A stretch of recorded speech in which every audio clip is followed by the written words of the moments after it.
مرشد ہمارا. حضرت قریشی رحمۃ اللہ علیہ ایک بزرگ ہیں، بہت بڑے صوفی ہیں، اولیاء اللہ ہیں. تو ان اپنا خاندان بہت بڑا تھا، تو انہوں نے عہد کیا کہ میں اپنے خاندان کو لے کر ہجرت کر کے مکہ چلا جاؤں اور حج کی سعادت سے مالا مال ہو جاؤں.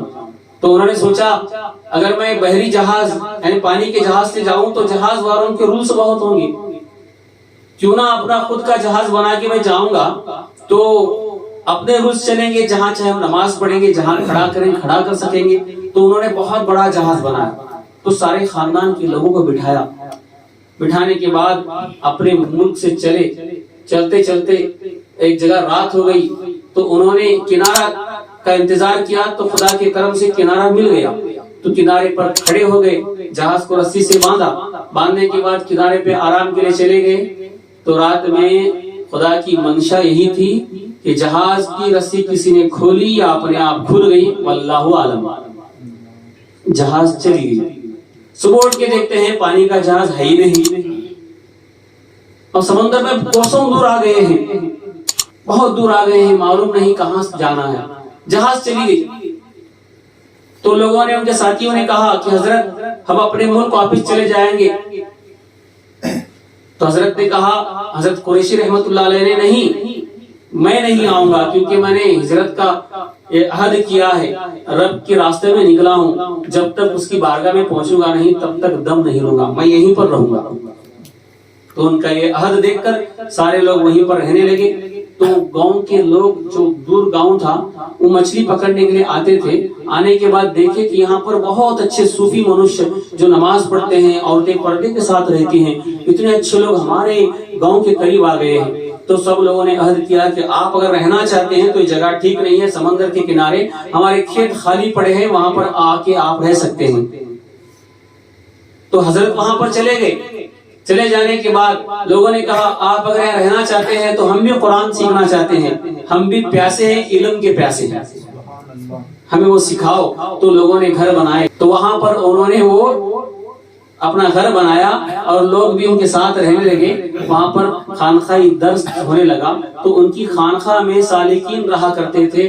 ہمیشہ وہ عشق الہی کا جام پینے والے بڑے بڑے صوفیاء اکرام، مفتی ہند، ایسے بڑے بڑے مفتیان اکرام وہاں پر عشق کا جام پینے کے لیے جایا کرتے تھے. ایسی خانقاہ تھی، بس دیوانگی، کھانے کے لیے کھانا تک نہیں ہوا کرتا تھا. کھیت دیے تھے، وہاں پر گندم پیرا کرتے تھے، گیہوں پیرا کرتے تھے. پیرنے کے بعد وہ گیہوں کو ایک مرتبہ مسجد کے صحن میں، خانقاہ بنائی، مسجد بنائی، تو مسجد کے ورانڈے میں صحن میں لا کے ڈال دیے. ڈالنے کے بعد حضرت نے کہا اس گیہوں کو لے جا کے جہاں پر اس کا جگہ ہے وہاں پر اسٹاک کر دو. تو لے کے جانے لگے. صبح سے شام ہو گئی، وہ گیہوں ختم ہونے کا نام نہیں لیتی. سارے گاؤں کے لوگ محنت کر رہے تھے. تو لوگوں نے آ کے کہا حضرت اتنی برکت، حضرت اتنی برکت، گیہوں ختم ہونے کا نام نہیں لے رہی ہے، جتنی ہے جیسی کی ویسی ہے، ایک دانہ بھی کم نہیں ہوا. حضرت نے کہا اچھا تو چلو میں بھی آتا ہوں. تو وہ خود آئے، ان کے ساتھ ٹوکریاں اٹھا کے لے چلے. تو بس ایک ہی یا دو مرتبہ لے کے چلے تو ساری گیہوں ختم ہو گئی. حضرت نے کہا اب برکت یہاں تھی، اب جہاں پر تم رکھے ہو وہاں برکت ہوگی. وہاں سے لے رہے ہیں، گیہوں پیس رہے ہیں، اور رات میں اٹھتے تھے. وہ سالکین جو عاشق عشق الہی میں دیوانے مرید تھے وہیں پر رہا کرتے تھے. ہماری تمہاری طرح ہفتے میں ایک بار ملے اور ہفتے بھر کے لیے تم اپنی جگہ پر میں اپنی جگہ پر، ایسا نہیں ہوا کرتا تھا. 20-20 سال تک خانقاہ میں خدمت کرتے کرتے وہ وہاں تک مقام کو پہنچے ہیں.